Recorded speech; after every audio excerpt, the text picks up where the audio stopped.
Hello, welcome to the Scoop 17. This will be talking about forwards that you can bring in to replace Haas if you're going to move him on, or just forwards in general you can bring into your team the next couple of weeks. This is probably going to be once off because it seems a little bit too close to some of what Jamie does, but I just couldn't be bothered typing out a couple thousand words, and this was quicker. So this week we'll start from most expensive. We'll go with Isaiah Papali'i. Now at 882k, you're paying a premium for the premium.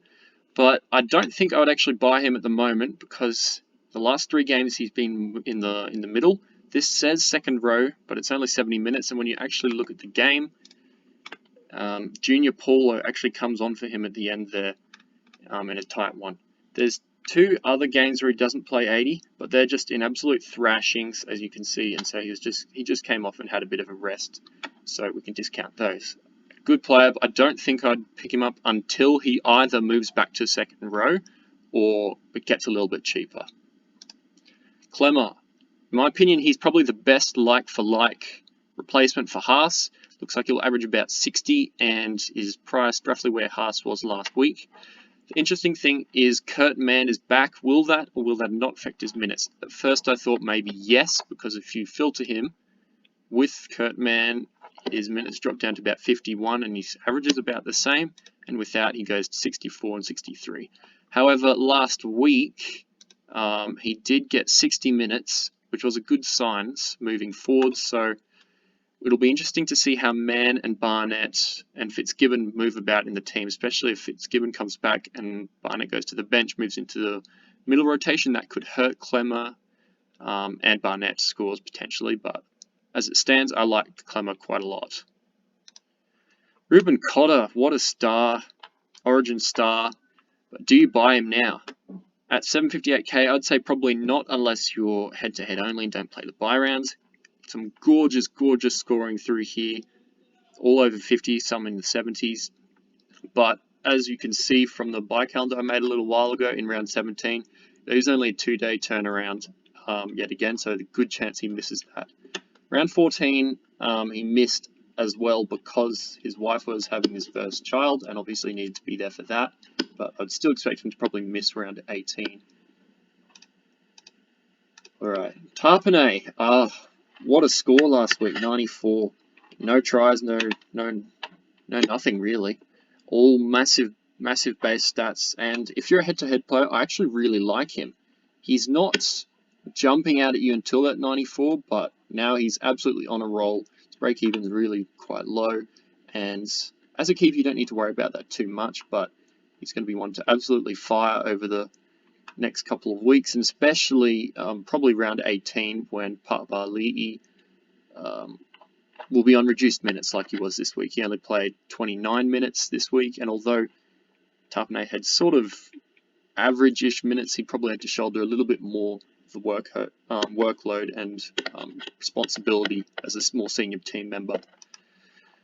Ola Kawatu, another big one this like Tarpanay last week, big 89.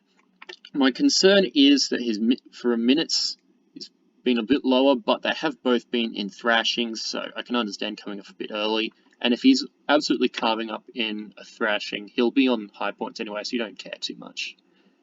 Head-to-head, I really like him. That 33 does scare me a little bit, but same as with Cotter, he'll miss 17, so if you're going for overall, probably wouldn't buy him now. Carrigan. This is an interesting one because with Haas out, one shoulder ruined, the other shoulder injured now, he's probably actually going to hold on to these high 60s, 70s sort of increased minutes at lock for a while now. And although he misses round 17 because of Origin likely, I think he's a pretty good buy. Not quite as good if you're going for overall, but I still really like him. It's a little bit cheaper than like a Cotter and stuff like that for another very big workhorse. Cameron McInnes, the one that got away from some of us, and some of us are cheering, brought it in early. Unfortunately, I'm the latter. And with Finucane lurking in the reserves this week, I'm actually not super keen on him, but he seems to have adjusted to this new slightly lower minutes lock roll, because at the Dragons he was playing 18 lock and being an absolute superstar in fantasy. but he's still scoring really, really well, even in this 50 to 60 minute role. What Finucane does will be interesting though, and at 708k, I would be a little bit wary of jumping on, but he's almost guaranteed to play round 17, so no problems with him really. Tyson Frizzell. I personally picked him up last week as I'm crossing my fingers that he won't get into the Origin squad for round 17. He's just a keeper in general, and we don't sort of talk about him much because he always plays Origin, and we sort of avoid him more for people like the lows and stuff who don't actually do an Origin match because of their eligibility. But as we can see, Tyson Frizzell in 2021, second row, average 56.8, and he's just a really, really interesting pod option. I see a couple of people have picked him up now, but he's still not a bad option for your teams. One thing that pushed me over to buying him last week was I saw some comments by Blues assistant coach Greg Alexander. They were talking about some changes, but they were mostly actually talking about backline changes. And he said, I don't think there are issues with the players that we've picked. I think there are issues with what we did through the 80 minutes. So, I mean, he's an assistant coach. He's not Freddie, but that could be really interesting. And so Frizzell might not play round 17 and get in the Origin squad, but he might actually play now. So we'll be interested to see. They were talking more about Latrell and Pappenhausen and stuff. And I actually quite like Frizzell as an option. Alright, Joe Offahengawi, the cash cow of the year that nobody owned. Started at 469 and now he's nearly 250k higher than that. With Luciano Leilua leaving the Tigers now, there's a little bit more responsibility to go around. It won't directly affect him as it's a different position, but maybe some of the merry-go-round of the Tigers forwards can stop for now, and we can get a bit more certain as to what his minutes and what his role and what all of their roles are sort of going to be going forwards. Sort of a pretty good keeper. Couple of lower scores like 36-42. I probably wouldn't get him now. That if you didn't jump on early, which not many people actually did, with that nobody in the top 104 people. 20 people in the top 5,000 own him. That's not many at all. Similarly for Twal, who's only 2k less expensive. He plays around 17, but I don't know whether I would pick him up from the bench because his minutes, they go up and down a little bit. And if he's only playing 47 minutes, getting 44, or 47 minutes for 47, or even 51 minutes for 38, you're not going to be super happy. But he can also have those games where we get 62 minutes for 65, 76 from 63 minutes, and things like that. So if you want to buy him, I wouldn't say no. Good option. I think there's slightly better ones around. Hudson Young. The Raiders have really got some interesting big forwards coming in at the moment that are coming relevant. Second row, he pumped out a good score on the weekend and has been in the last couple of weeks. He's a bit cheaper than some of them, and has been a gun in the past, as you can see by some of the 2021 scores. He can go really, really big when he wants to. I just think there's safer options at the moment. Jack de Belin. This is quite interesting because we're starting to get on the cheaper side now, and Jack de Belin also plays around 17. In the past, he's been a good scorer at lock, especially just before he had that lengthy suspension, shall we say. He was stood down for 2-3 years actually, and before that, when he was at lock, he used to go really quite well. Even under the old scoring, he did pretty well. And yeah, last year when he was at lock, look at that, nearly 60 average. Now at the moment he's back at lock getting similar sort of minutes, and he scored 53, 50, 50, 37, which is slightly annoying, 64, but all at lock. I actually quite like him. He'll be very, very spicy, and I like him a little bit more than some of the guys like Hudson Young and things like that. Now we get some of the really cheap guys who've bottomed out and are looking to rise back up. None more so than Jason Taumalolo. A couple of really big price drops with that injury affected 8, and then 69 and 66 massive scores the last 2 weeks. Great job if you picked him up for around 13 or held on to him. The thing is, Cotter will be back now because he missed both of those 2 weeks, and he will drop a little bit going forward. How much we can't really say.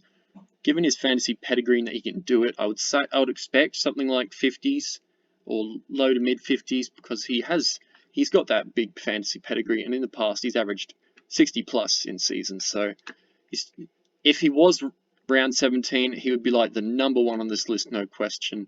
I quite like Tamalolo as a buy this week, especially for head-to-head. Go for it. Barnett, another one that I'm thinking about picking up this week, round 17. Thing with Barnett is, so I was talking about earlier, we don't know what the Knights' rotation is going to be like, whether Fitzgibbon comes back, because Barnett and Fitzgibbon at times have had lengthy stretches at second row where the other one's out of the team or on the bench. Barnett plays quite a lot of lock, which isn't quite as good for his scoring, especially sort of this year. 55 minutes is what he got last week. The Panthers 52. That's not bad, but when you're at this stage of the season, you really want someone who can guarantee to be a keeper. So you want him to stay at second row. We've got 68 there in 80 minutes, around 10, and in 2021. In second row, 80 minutes, 56.7. At that price, that's really, really good. But will he stay there? That's the problem. Because if you take away all this filtering, it's like second row, lock, interchange, second row, lock. It just is really hard to see if he's actually going to stay there. So if you really, really want to jump on something spicy, Barnett's a good one. I wouldn't advise him if you want to go safe or have got quite low trades and need to get him out later. Luciano Leilua, not a buy this week because he's nowhere, not named. He's just transferred to the Cowboys. In the past, he's been a pretty good scorer. Let me just go second row filtering. He's averaged around 50 or thereabouts at second row for a couple of seasons now, and this one, especially last season, where he's had an injury affected or low 14, and it's still averaged well over 50. In 2022, he's taken quite a bit of a back step after a good run there. He's really just fallen off here, and I think that's probably because of some of the forward rotations with Garner signing with the Panthers for next year, him going to the Cowboys, all that sort of stuff. Just one eye on the next year and the next club. So with him short-circuiting that and going there now, he's dropping cash really, really quick, so it won't be a buy now. And because he's at the Cowboys, no round 17, sadly, but he could be a really, really interesting one. Maybe round 18, because if he gets that 80 minutes back, he could average in a really revved up Cowboys this year. He could go even higher than was at the Tigers, like 55 sort of a thing. Not guaranteed, but just keep an eye on him because he'll be really interesting. I forgot to do Matto. Matto's been insane recently.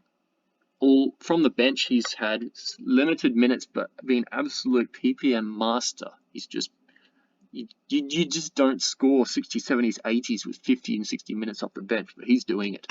Last week was a step back, but he played Origin, so he'll be back to normal this week. I'm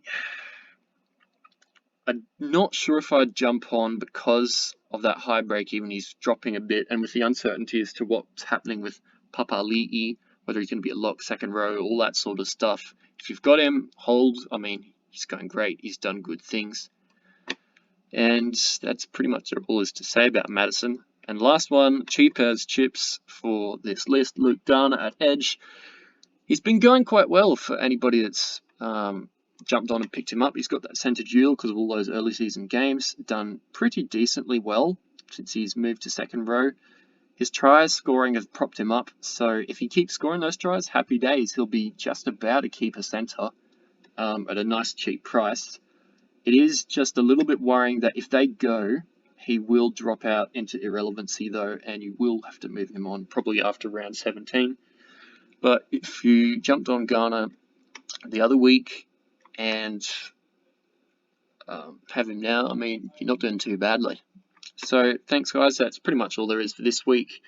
Massive list of forwards, but I think all of us or most of us are going to be doing something with Haas or Aitken or Targo or something in either upgrading a big centre or a really big forward. So I thought I'd put this out there because there's a lot of interesting options this week. Didn't think this would go for 15 minutes, but, well, hope this isn't too long, but this is my thoughts and how I sort of go through everything, especially with the teammate filter for guys like Clemmer. And you can really start to see how these stats work together and how some of my deep dives where they come from, particularly with some of the forwards like I did a couple of weeks back. Anyway, this will probably be a once-off, but I hope you enjoyed it. I guess we'll see you next time for the next analysis.